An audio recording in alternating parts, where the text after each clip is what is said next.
چشمامو تو دستام میگیرم و خودمو به سرمایه باهات میسپارم.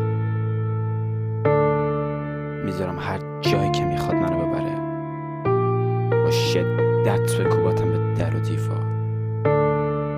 مهم نیست اگه زخمی بشم اگه سقوط کنم، باد همیشه خواهد وزید. مهم نیست اگه دیگه خندهات رو نشنوم، من یه زندگی آروم رو انتخاب میکنم.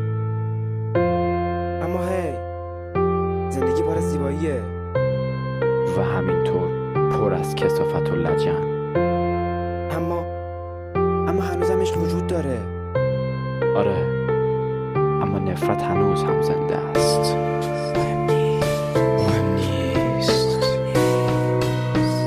هیچ کدوم از دردهات مهم نیست. هیچ کدوم از علاقه‌های بچگانت مهم نیست. مهم نیست بودنت مهم نیست. نبودت، تکه تکه شدنت مهم نیست.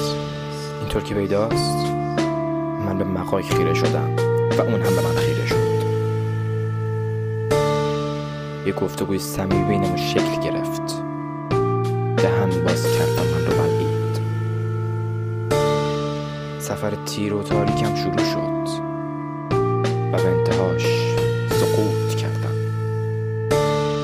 جز سیاهی تو مسیر چیزی نبود. پایین تر رفتم و کوچی حکم فرما شد. اما هی، همیشه یه امیدی هست.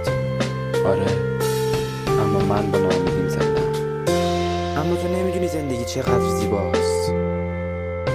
انگار تو هم نمیدونی پوچی چه لذتی داره. مهم نیست هیچ کدوم از دردهات مهم نیست.